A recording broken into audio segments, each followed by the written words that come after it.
সকলকে স্বাগত জানাচ্ছি আবার একবার ত্রিপুরা এক্সাম কেকারি অ্যান্ড ইউটিউব চ্যানেলে। আজকে বন্ধুরা আপনাদেরকে আমি ক্লাস করাবো ত্রিপুরা হাইকোর্ট থেকে রিসেন্টলি যেটা একটা নোটিফিকেশন চাকরি পাবলিশ করা হয়েছিল এলডিসি লয়ার ডিভিশন ক্লার্কের জন্য। তো এটার যে সিলেবাস সম্পূর্ণ গাইডবুক তো আমার কাছে আছে। তো আজকে আপনাদেরকে আমি ক্লাস করাবো সিলেবাস থেকে যেটা রয়েছে ইংলিশের মধ্য থেকে।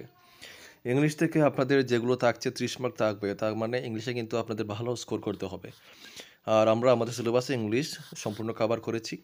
এখানে ইংলিশে কী থাকবে দেখুন, this part of the written paper will be set to test the candidates proficiency in the language. It may include translation from Bengali into English, narration, precis এবং রাইটিং এবং ইত্যাদি। ঠিক আছে, অর্থাৎ আপনাদের কাছ থেকে এখানে তারা বুঝতে চাইবে যে আপনি ইংলিশে কতটুকু দক্ষতা আপনার রাখেন, দক্ষতা আপনার আছে, সেটা তারা এখানে যাচাই করবে।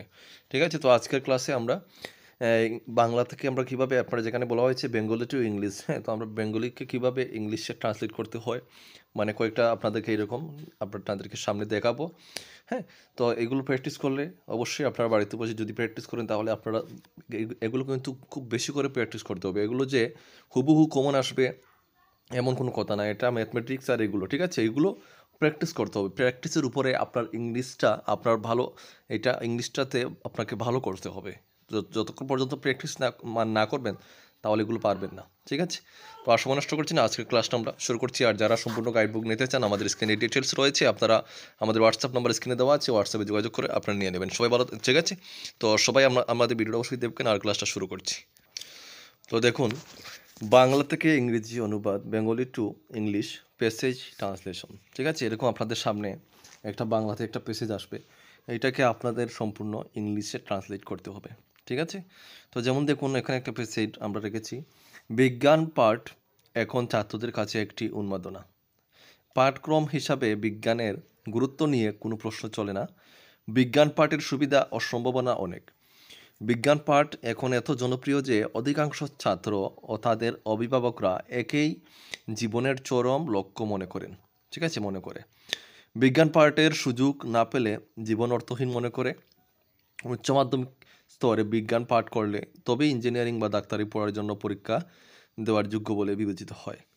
এই প্রবেশিকা পরীক্ষার প্রস্তুতিতে এত সময় দেয় ছাত্ররা যে দ্বাদশ শ্রেণীর পাঠ অবহিত হয়। এর ফলে উচ্চ মাধ্যমিক পরীক্ষায় কেউ কেউ অকৃতকার্য হয়। হতাশায় তারা তখন আত্মহননের পথ বেছে নেয় কখনো কখনো।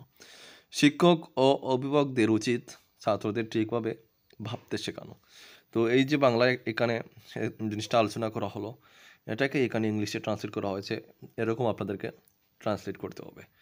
যেমন study of science is now a strong interest to students. There is no question about the importance of science as a curriculum. There are many benefits and possibilities. Study of science is so trend now that most students and their parents consider it as summit of life's goal. Life seems meaningless if you don't get a chance to study science. If you study science at the higher secondary level, therefore it is considered eligible to sit in exam for studying engineering or medicine. By giving so much time in preparation for these entrance exam lessons of class 12th are neglected. As a result, some pupils fail the higher. Some pupils fail the higher secondary exam.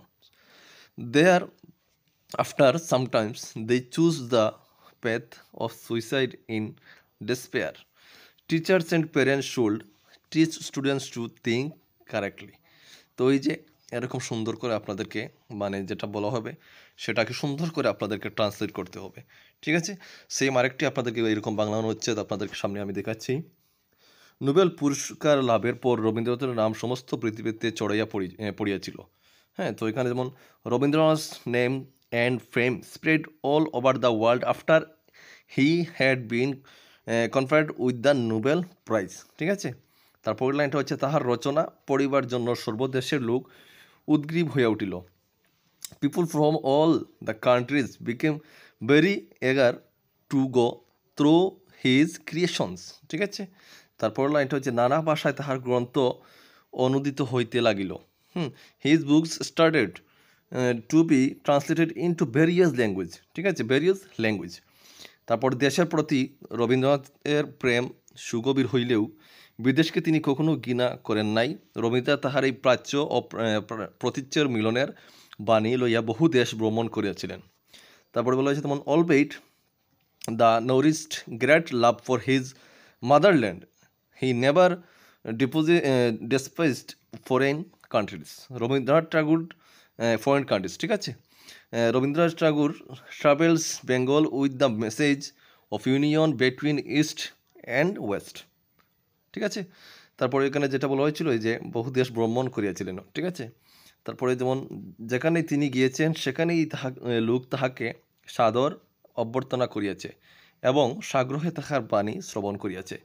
তো wherever he set his faith he was welcomed wholeheartedly and his words were listened with eagerness by people. ঠিক আছে, with eagerness by পিপুল। তো এরকম আপনাদেরকে সুন্দর করে translate করতে হবে। মাঝে মধ্যে যদি দুইটা ওয়ার্ড মিসিং হয় তাহলে তারপরেও আপনারা মার্ক ভালো পাবেন। তবে সুন্দর করে লাইনটা যেন বাংলা আপনারা ট্রান্সলেট করতে পারেন, এই জন্য আপনাদেরকে প্রচুর প্র্যাকটিস করতে হবে। ঠিক আছে, যদি আপনারা যখন প্র্যাকটিস করবেন তাহলে দেখবেন আপনার ইংলিশটাও ভালো হবে, মানে ইংলিশে আপনাদের চর্চা হবে, জিনিসটা ক্লিয়ার হবে। তো আজকে থেকেই এগুলো আপনাদেরকে প্র্যাকটিস করতে হবে। আমরা সম্পূর্ণ সিলেবাস ওয়াইজ গাইডবুক দিচ্ছি, বাড়িতে বসে নিয়ে এগুলো বেশি বেশি করে প্র্যাকটিস করবেন, চেষ্টা করবেন, তাহলে দেখবেন যে কোনো বাংলা উচ্চারণ আসলে আপনারা ওটাকে ইংলিশে খুবই সহজে ট্রান্সলেশন করতে পারবেন। ঠিক আছে, তো বন্ধুরা আজকের মতো ক্লাসটা এখানে শেষ করবো। আবারও নেক্সট ক্লাসে আরও কিছু প্রশ্ন নিয়ে আসবো, আপনাদের সামনে আলোচনা করবো। ঠিক আছে, অবশ্যই চ্যানেলে যারা নতুন আছেন, নতুন দর্শক আছেন, আমার ভিডিওটি দেখছেন, চ্যানেলটিকে সাবস্ক্রাইব করে পাশে থাকবেন এরকম ভিডিও আপনারা প্রতিদিন পাওয়ার জন্য। সবাই সুস্থ থাকবেন, নিজের পরিবারের যত্ন দেবেন এবং দেখা হচ্ছে নেক্সট ভিডিওতে। জয় হিন্দ, জয় ভারত, বন্দে মাতরম।